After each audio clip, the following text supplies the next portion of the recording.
And YouTube never went live. You're a bum. Thanks, YouTube. You're awesome. Okay. So I guess I'll have to copy and download this video to YouTube. Oh wow. That's life.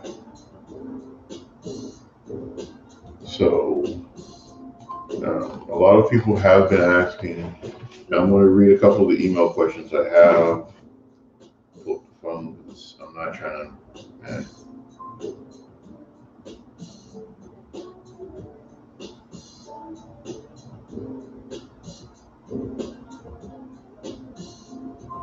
Okay, question one. If we book for the 2020 trip, what are we looking at as far as the next trip?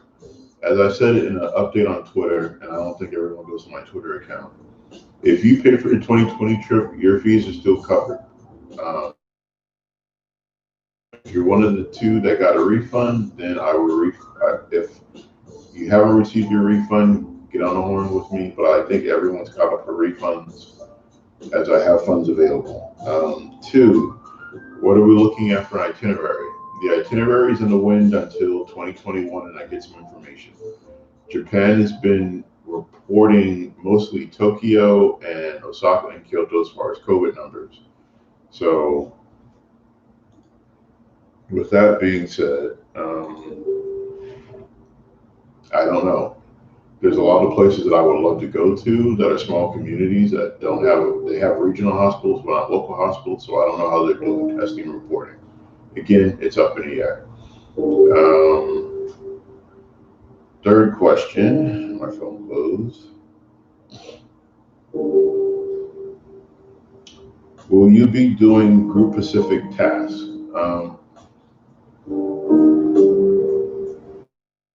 Great question. Basically, including plane tickets, not including drift racing, because I just looked at the drift racing prices. It's $1,500, anywhere from $5 to $3,000 for for like an hour, half hour, up to a day of driving, $3,000. But flights, hotels, and normal accommodations based off of the trip that just got canceled, high-end hotels, everything, about 10 for a couple, 6 for yourself.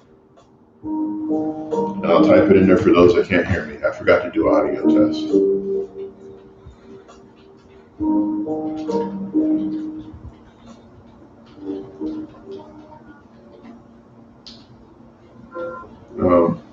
The most expensive part of the trip, though, is the plane tickets. Plane tickets, even though with COVID, plane tickets have dropped significantly. The next issue is going to be demand and availability. And I'm just being blunt with you. The 6K and 10K are coach plane tickets. My plane ticket from LA to Tokyo this time around, I bought it late, was $1,200. The rest of my trip from New Orleans to LA was $600. And I don't like Delta Airlines. They suck. I haven't got my money back, even with all the complaints that the U.S. travel bureaus giving back to the airlines. So what the 6K includes is your travel insurance, your flights from your home city in the United States to Japan, all your hotels, your train pass, me being your hosting guide. So to piggyback off of Paul's question, and the question I had in email, is that depending on what will determine what the majority of the group does in a day. For example, if the females in the group all want to go shopping, then I will find a local tour guide who does shopping, and out of the small allowance for tour hosts, partner them up with an English-speaking tour host to take them shopping, while the guys would go play video games or we go car watching or whatever we do. For the plan, again, I don't do tours before 10 o'clock. I'm on vacation. But as far as me being the tour leader, I'm usually up 6 o'clock in the morning, making sure that everything's open, everything's good to go when we start doing tours for the day. That means tours start at 10, breakfast is on your own unless you want to get up early and have a group breakfast.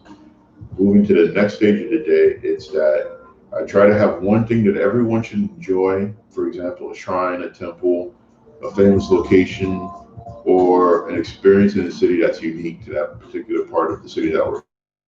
Afternoons are open, majority rules, evenings. I try to have at least one group dinner per city. That way we can all come together, talk about our experiences, what we like, what we didn't like, and roll with it. So, and then the only days I'm getting up early are training days, and that's traveling city to city. Um, the spring 2022 trip will be a rail pass. I'm still researching Shinkansen tickets. Shannon, Japan always seems real nice right now. Man, I miss you. I really do. For everyone that doesn't know, Shannon is my brother from another mother and my cohort constituent from Dwight Middle School. If it wasn't for him, I would have quit that third week. So, long story short, um, I've had another question. The question that came in from email was, if I'm a vegetarian, what are my options? You will love breakfast buffets at most Japanese hotels because they have a lot of salad and build your own breakfast options, including omelets. So, and veggie omelets, I don't know how they make them in Japan. I tried one, it was decent, but of course I cheated and put bacon in it, so don't ask me. That's the disclaimer. But for my foodies, every city has at least 1,000 restaurants or variety. Kobe, we I have my number one Kobe beef place. I have my number one street food Kobe beef place, the Harborfront Kobe beef place. My friend, the 200-year-old Chinese dumpling place. There's something for everybody. So I want to make sure everyone understands that and we all get a chance to enjoy it. So the long and short of it is, when 2022 gets closer, the new digital planner will be up for download on the Facebook group, by email. I'll put a Twitter link to the drive so people can download it, and then we can build quotes and prices. But with that, I'm going to wrap up this live. It's been 20 minutes. Love you guys. Be safe, be blessed, take care of yourselves, and most of all, don't go crazy during COVID. There's books, video games, and if you ever want to just bounce ideas, I'm here for you. Hit me up. So I'm out.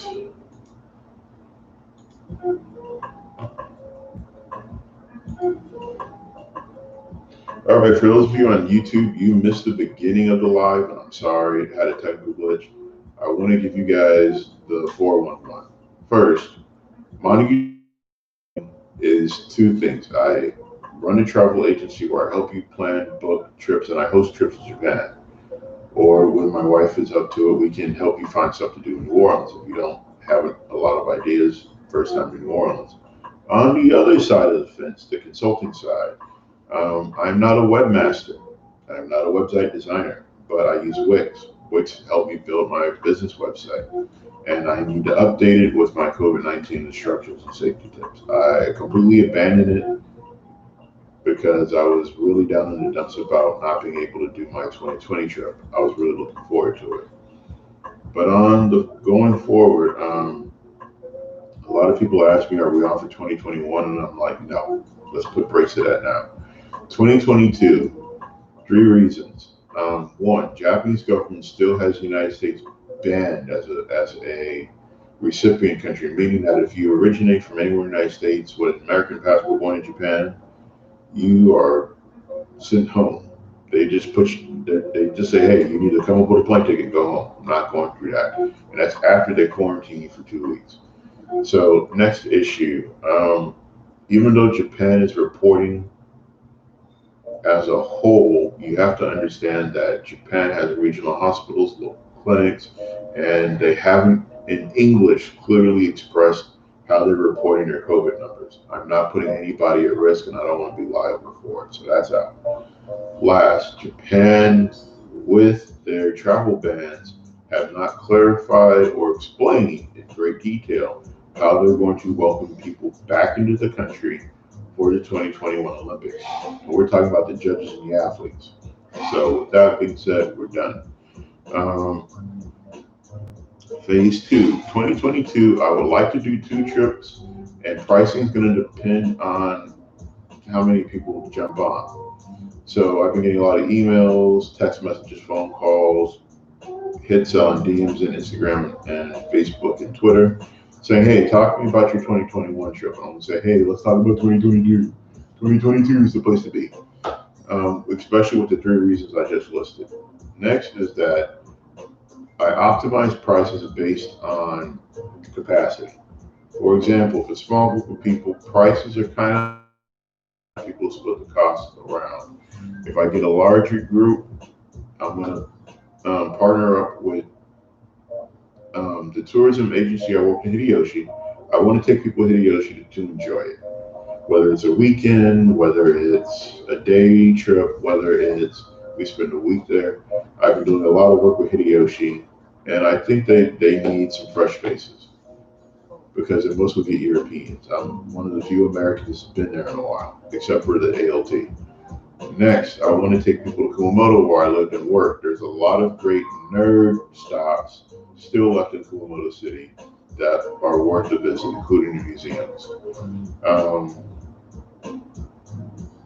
Spring trip will be 2 weeks, 14, 15 days technically, but it will be spend the night in LA, fly out to Japan, you lose a day. Then it'll be two full days in Tokyo. Day 3, we get up and we'll go to Kobe. We'll do a hotel in Kobe. My top 3 options, safety options. I would either want to do the Okura Hotel, which is at American Park. I want to do the Conrad Luxury Hotel in downtown Kobe, or I want to do the ultra ritzy. I forgot the name of it, but it's this ultra ritzy swank high-end hotel that rarely has sales, and they've been doing nothing but sales on Hotels.com, Expedia, and a couple of other places. Definitely want to check that out. So the plan is 2 weeks. That's 2 nights in Tokyo, day and a half on the back end, and we fly out. And that gives you a week and a half in Kobe to explore all of Himeji, downtown Kobe, central Kobe, up in the mountains with the beautiful botanical gardens overlooking the city, explore the coast, run into the seafood. There is a seafood video from 8 different YouTubers about Dotonbori, Osaka, where you can have octopus, you can have crab, you can have shrimp, you can have jumbo prawn shrimp, and you have multiple recipes from all over Asia. I would love for someone to go to Japan and do some crawfish boils. I'm just saying. Just saying. But with that, that's where we're at. Now, since the T has technically been deleted from Montague Travel Consulting, let's talk about phase two. My phase two is transitioning and doing local consulting in New Orleans and nationally if people have projects that they want a fresh set of eyes on. Right now, I'm working on a proposal for a after school program for 3D printing business classes technology for youth and adults. The one thing I noticed about New Orleans is that cell phones seem to be the most complicated device for a lot of people of the older generation, while kids know everything about phones. Me being kind of in the middle, I want to bridge the gap between the two worlds professionally. Now, with that being said, I'm 3D printing PPE. I can't sell it, the design's not mine, but I will be selling vases, pencil holders, pen cups, garden variety stuff from 3D. I didn't list my PayPal link on Facebook, but if you DM me, you want to donate, whether it's technology, whether it's filament, whether it's money, I'd be more than happy to reach out and give that to you. Why? My industry went down, and I have it with my friend who rebuilds that thing every time I break it. But I want to donate PPE to local hospitals and people that want them. I don't mind giving it away, but the expectation is if you want something custom 3D printed, buy the filament. If you buy the filament, I'll print whatever you need. So with that, it's been beautiful. As always, you can leave me a comment. You can reach out to me through Instagram, Twitter, Facebook, or my email, which is on the YouTube page. So thank you guys for watching, and I'm out. Have a beautiful afternoon.